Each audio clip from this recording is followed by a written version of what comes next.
नमस्कार मेरे प्यारे साथियों। मैं डीपी आज एक नए वीडियो के साथ आप लोगों के सामने हूँ।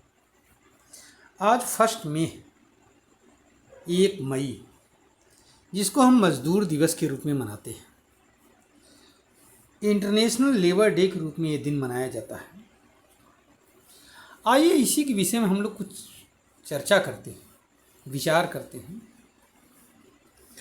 असल में आज से 136 साल पहले सन 1886 1886 को 1 मई ऑफ 1886 को अमेरिका में शिकागो में मज़दूरों का एक बहुत विशाल प्रदर्शन हुआ। उस प्रदर्शन का कारण ये था कि इससे पहले मज़दूरों के काम करने का कोई समय निश्चित नहीं था। वो 10 घंटे काम करेंगे, 15 घंटे काम करेंगे, हफ्ते में 7 दिन काम करेंगे, कोई समय निर्धारित नहीं था।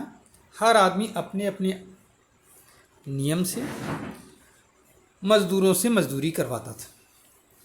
इसी के विरोध में अमेरिका के शिकागो शहर में 1886 1 मई 1886 को मज़दूरों ने एक विशाल प्रदर्शन किया और उनकी डिमांड ये थी कि हमको कम से कम एक छुट्टी दी जाए इस हफ्ते में, एक दिन की, और हमारे काम करने का समय निर्धारित हो। हुआ है कि 4 मई 1886 को मज़दूरों ने, अब कुछ शरारती तत्व तो हर जगह होते हैं, एक्सट्रीमिस्ट, उन्होंने पुलिस के ऊपर बम फेंक दिया। ये आंदोलन शांतिपूर्ण था, लेकिन जब पुलिस के ऊपर बम फेंका गया तो पुलिस ने गुस्सा गई और गोलीबारी कर दिया। इसमें 4 मजदूर मारे गए और 100 घायल हो गए थे। यह घटना पूरे विश्व में काफ़ी चर्चा में आ गई। इसके बाद में 1889 में पेरिस में इंटरनेशनल सोशलिस्ट कॉन्फ्रेंस बुलाई गई। तो इस कॉन्फ्रेंस में पहली बार 1 मई को मज़दूर दिवस के रूप में मनाने का फैसला लिया गया और काम के घंटे निर्धारित किए गए कि मज़दूर 8 घंटे दिन में काम करेगा, वर्किंग आवर, और हफ्ते में एक छुट्टी मिलेगी उसको। आदि बातें इसमें तय कर दी गई और तभी से सब लोग मज़दूर दिवस मनाते हैं, इंटरनेशनल लेबर डे मनाते हैं।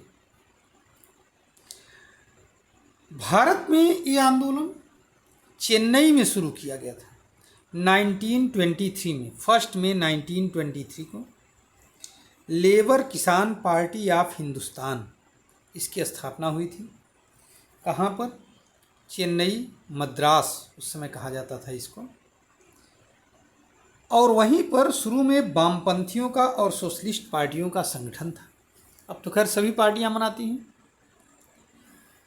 वामपंथियों का संगठन था और वो जो है मज़दूरों के हित के लिए, ऐसा कहा जाता है कि उन्होंने काफ़ी सोचा और तब से भारत में भी ये मज़दूर आंदोलन मनाया जाने लगा। अब 1923 में घटना घटी है, लेकिन क्या इससे पहले मज़दूरों के लिए की आवाज़ को, हक को उठाने वाला क्या कोई नहीं था? महात्मा गांधी ने खुद ही उठाया है। जो मिल आंदोलन हड़ताल थी, अहमदाबाद मिल मज़दूरों का हड़ताल, उसका नेतृत्व, उसमें जो समाधान मिला था वो महात्मा गांधी के द्वारा ही तो करवाया गया था और वो मज़दूरों के हक के लिए ही तो था एक तरह से।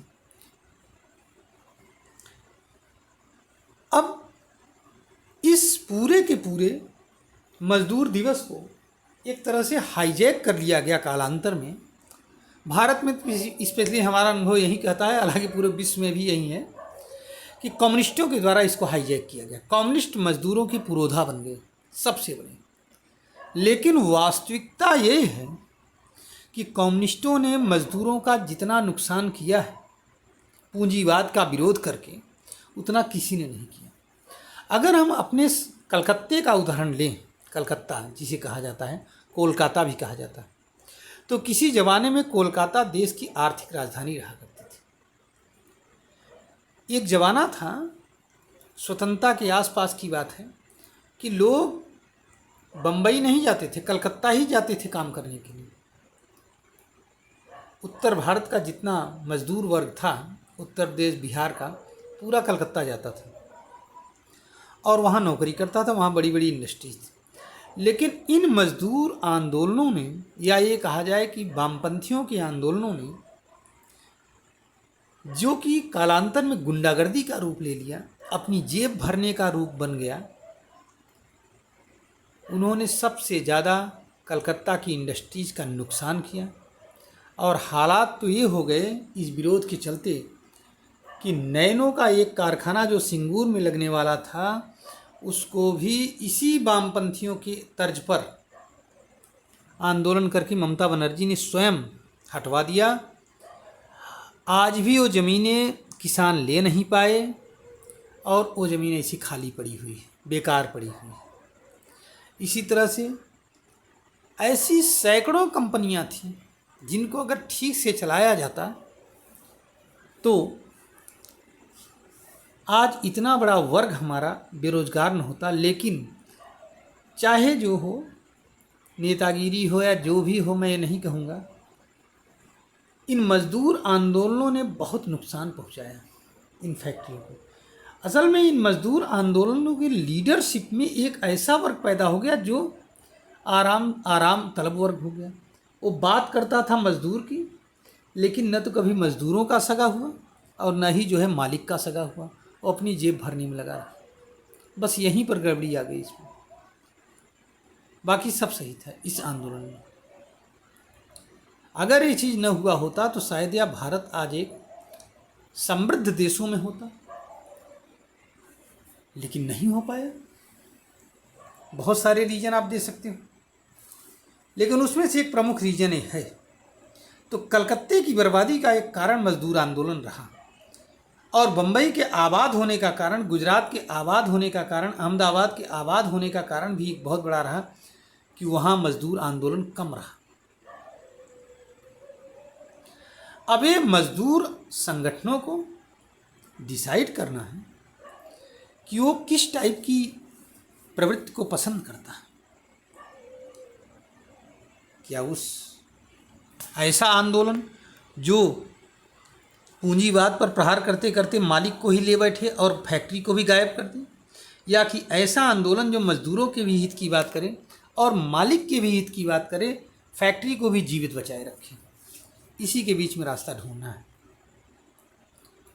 मैं अपनी बात को यहीं पर विराम देता हूँ, अपनी वाणी को। जय हिंद, जय भारत, जय मजदूर, जय श्रमिक, जय भारत। धन्यवाद। आशा है कि आप हमारे चैनल को सब्सक्राइब करेंगे और इसको फॉरवर्ड करेंगे, हमारे कंटेंट को। नमस्कार।